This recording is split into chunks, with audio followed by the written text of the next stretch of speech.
So when a young man was 3 weeks ago near Mount Olympus Trailhead, detectives quickly got on the case. They learned very early on that the suspects they were looking for were part of a local violent street gang. Then, a little more than a week after the murder, they made 3 arrests: a 19-year-old, a 20-year-old, and a 15-year-old juvenile. Now, this wound up being the first big case for the sheriff's office since they split with Unified PD on July 1st.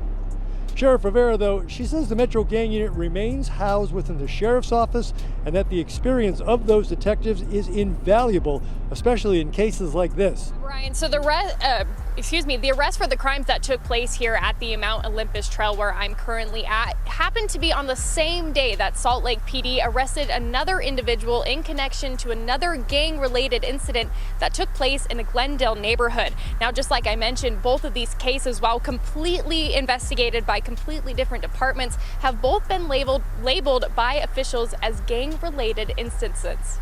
Mount Olympus is a popular hiking trail just outside of Salt Lake City. During most hours of the day, someone is on the trail or in the parking lot, which overlooks the Salt Lake Valley. And that's where, police say, on August 3rd, a group of 3 people were inside a car when 20-year-old Mateo Martinez and a 15-year-old male walked up to the vehicle before shooting at the people inside. Gang activity in Utah has evolved significantly over time, from outlaw groups in the early 20th century to the rise of organized street gangs and white supremacist groups in more recent decades.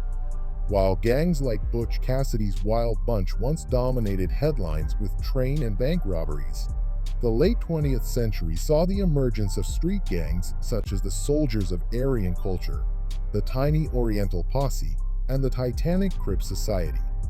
These groups have engaged in violent crimes, including drug trafficking, racketeering, and deletion, prompting local and federal law enforcement to adopt aggressive measures.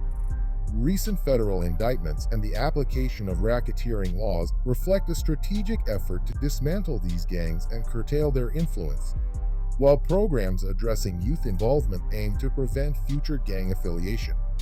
In the early 1900s, Utah's gang activity was characterized by outlaw groups such as Butch Cassidy's Wild Bunch.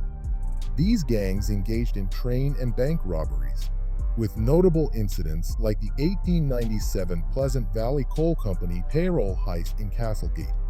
The 1980s and 1990s saw the rise of street gangs in Utah, influenced by larger national gangs. Groups like the Soldiers of Aryan Culture, a white supremacist gang, and the Tiny Oriental Posse became active during this period.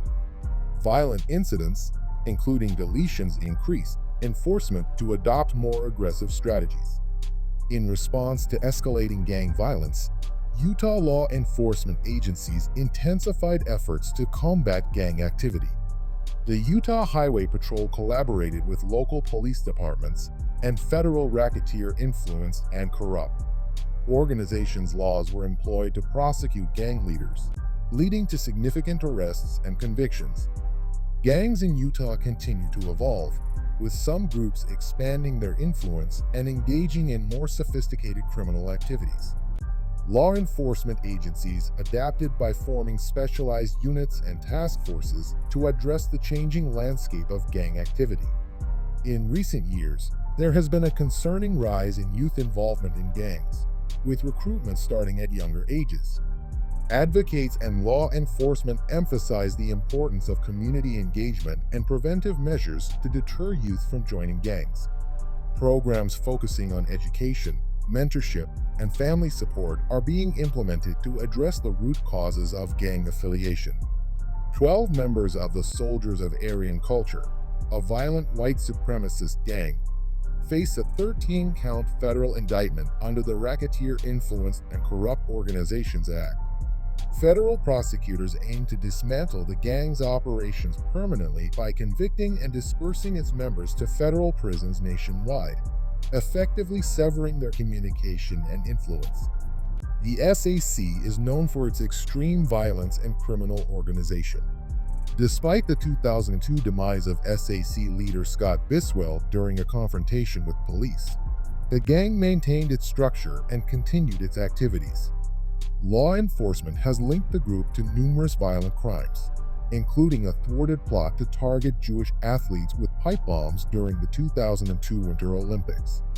Describing the SAC as domestic terrorists, law enforcement emphasized the gang's dangerous influence both in and out of prison, where it boasts around 150 members. U.S. Attorney Paul Warner underscored the importance of the indictments, noting that, if convicted, the defendants would no longer operate as a group in Utah or elsewhere. The case represents a significant effort to curb the influence of the SAC and other violent gangs, with federal and local authorities committed to combating organized crime and domestic terrorism. A federal indictment unsealed Friday accuses 14 alleged members and associates of the Tiny Oriental Posse, a Salt Lake County-based street gang, of engaging in a decade-long spree of violent crimes. The charges include deletions, carjackings, home invasions, and the attempted deletions of rival gang members. Among the crimes is a shooting in West Valley City, which injured 2 men in a case of mistaken identity. The 6-count indictment, issued by a federal grand jury, charges the defendants with conspiracy to commit racketeering, violent crimes in aid of racketeering, and violations of federal firearms laws. Maximum sentences range from 10 years to life in prison, depending on the charges. The indictment stems from a joint investigation involving more than a dozen federal, state, and local law enforcement agencies. Attorney Steven Sorensen stated that the arrests, which included 6 new apprehensions and additional charges for 9 individuals already incarcerated, represent a significant blow to the gang. He warned that young people tempted to join gangs should understand that law enforcement will eventually catch up with them. The Tiny Oriental Posse, founded in 1985, operates primarily in West Valley City and Salt Lake City. The gang follows an unwritten code governing its colors, primarily white, with red, black, yellow. The indictment notes that members who violate gang rules face severe punishments, including beatings or deletion. A related federal complaint charged a 15th defendant, a documented member of the Baby Regulators, an affiliated gang, with illegal firearm possession while addicted to a controlled substance. This case marks the 3rd use of federal RICO laws by Utah law enforcement to combat gang activity. Prosecutors and investigators view the indictment as a critical step in curbing the violence and influence of the Tiny Oriental Posse and its associates. Prosecutors in Weber County have filed racketeering charges under the Utah Pattern of Unlawful Activity Act against 6 alleged leaders of the Titanic Crip Society, a gang that has operated in northern Utah since the 1990s. The charges represent the first use of this act against a gang in Utah and aim to disrupt the gang's operations by targeting its leadership. The defendants face sentences ranging from 5 years to life in prison. Deputy Weber County Attorney Brandon Miles described the charges as part of a new approach to combat gang crime, emphasizing that targeting gang leaders, referred to as big homies, could dismantle the gang's structure. These leaders, prosecutors argue, direct criminal activity carried out by younger members, or little homies, while shielding themselves from direct involvement. Among the 6 charged are the Hibishi brothers, described as some of the gang's longest-standing members. The defendants are already incarcerated for unrelated crimes, including drug offenses, firearm charges, and aggravated assault. A federal jury has convicted Therese Sherrod Smith, a longtime gang member in the Salt Lake City area, on federal racketeering charges, including conspiracy, deletion in aid of racketeering, and brandishing a firearm during a violent crime. Smith, 29, who held a leadership role in the King Mafia Disciples gang, faces sentencing on August 5. Prosecutors used the Federal Racketeer Influenced and Corrupt Organizations Act for the first time in Utah against a local street gang. The case involved crimes orchestrated by Smith, even while he was imprisoned for the 1996 demise of 19-year-old Joey Mira, an uninvolved victim mistaken for a gang rival. Smith's conviction follows an investigation that also led to 9 other gang members pleading guilty, effectively dismantling the King Mafia disciples. Prosecutor Richard McElvey stated the case sets a precedent and signals a broader crackdown on gang activity in the area. Defense attorneys argued that Smith had minimal influence, portraying him as an inmate with limited reach over disorganized gang members. They also criticized the use of paid FBI informants.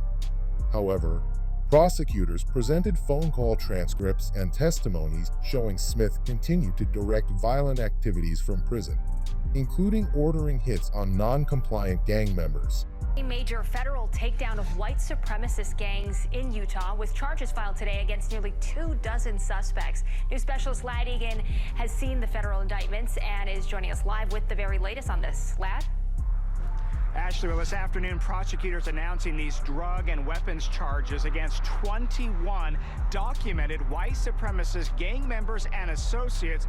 The U.S. Attorney for Utah saying, unfortunately, that some of these gangs are homegrown and that it's not something our state should be proud of. Soldiers of Aryan Culture started in the 1990s in the Utah State Prison at the Point of the Mountain. Since then, it has grown in influence and pervasiveness to where now it is in prison systems throughout the United States. Very unfortunate export of Utah.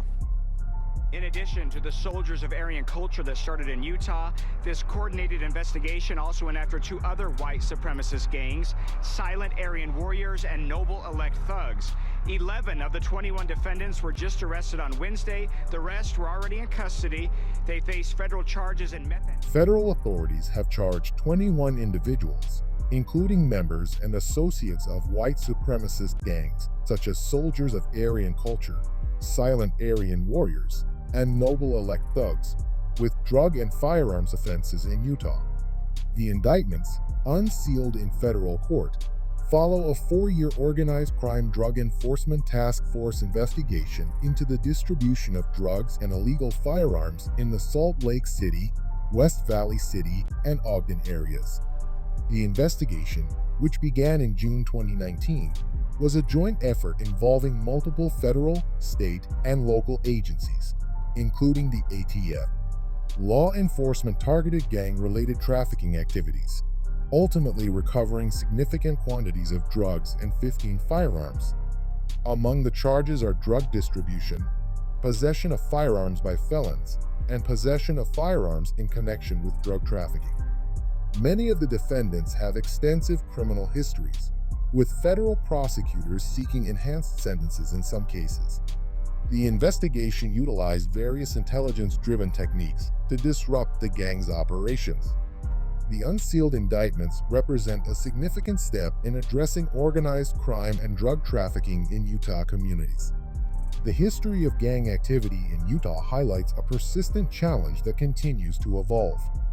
Federal and local law enforcement agencies have made significant strides in disrupting gang operations through innovative strategies, including the use of racketeering laws and multi-agency task forces.